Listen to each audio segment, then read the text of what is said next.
Shalom. This week's Parashat is Lecha. It's the beginning of the journey of the Jewish people. We're introduced to Abraham and Sarah, and of course to Isaac.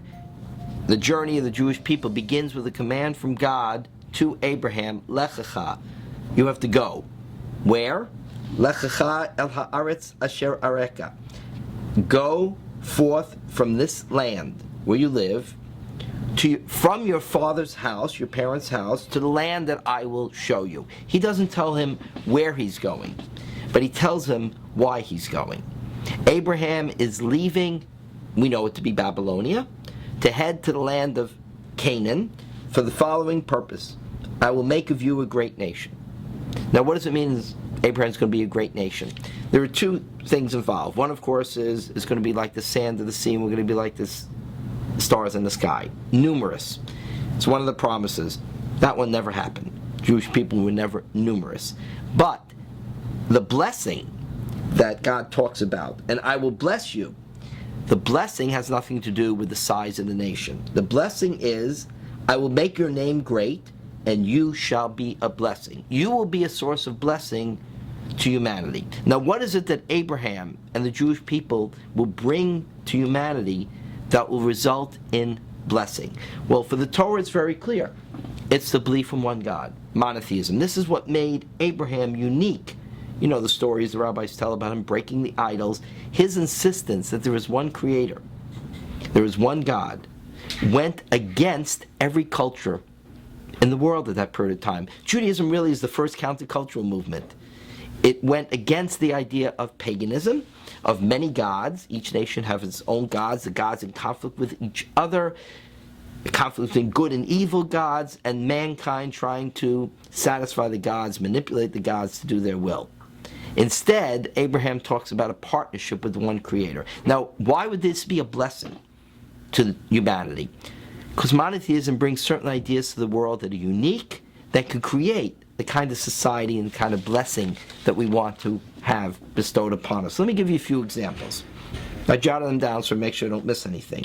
First of all, the idea there is a creator, one creator, and the world is based on a moral and ethical code from that creator, and it's eternal. Man doesn't create the moral and ethical code. Humanity's job is to implement it through society, through a legal system, to make sure that that ethical code is what is predominant in the society that human beings live in. But we are subject to that ethical code. It's eternal, and it's from a source greater than us. Then, what flows from that is the following. If a society is unable to adhere to that ethical code, which you'll see some of the details in a moment, that society will not endure. That government will not endure. The people might endure, but they'll change. They'll become a different kind of nation under a different type of system, a different type of political body that will create that ethical code. That's what people will strive for, that moral and ethical society. What is that ethical code? First and foremost, no nation can enslave another nation. No human being can mistreat, take advantage of another human being, because we are created in the image of that one creator, in the image of God. Everyone has equal rights and equal status. When you have that in society, then you strive, never totally successful, it's always a struggle, but you strive to give people equal opportunity, equal status, and to treat them with dignity. Any society that tramples upon that and enslaves other people or enslaves their own people will find itself in rebellion. People will rebel against that. Monotheism teaches that that is the essence of a human being, essence of society. Even the king, first time in human history, the king is subject to the law. Pharaoh, he made the law.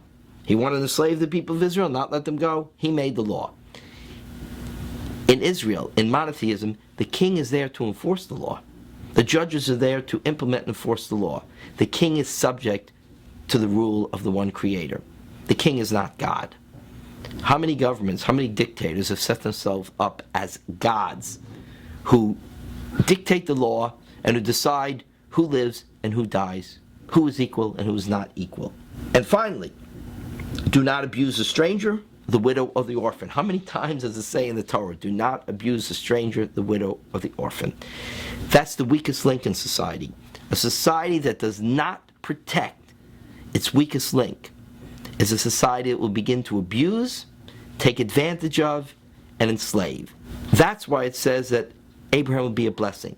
If people adapt these rules, if people strive for that type of equality, that type of human dignity, to take care of the weak link in its society, not to abuse, not to enslave, that society will thrive. And then it will be a blessing for everyone who lives in that society. Abraham didn't come to make everybody Jewish. Abraham came to give everybody a sense of this what we call ethical monotheism, to give them a chance to create the type of nations, to create type of cultures and societies. Don't have to have the same music, don't have to have the same art, don't have to have the same language, don't have to have the same religion. But you have to have that same uniform ethical and moral code which protects the dignity of each and every human being. Male and female, He created them. Male and females are created. God created one human being to remind us that we all come from the same source, no one superior to another. That's the blessing that monotheism has brought to the world and can bring to corners of the world where it has been rejected. And that is what can redeem humanity. And that is the blessing that Abraham became through the Jewish people to humanity. We continue to seek to bring that blessing to the entire world.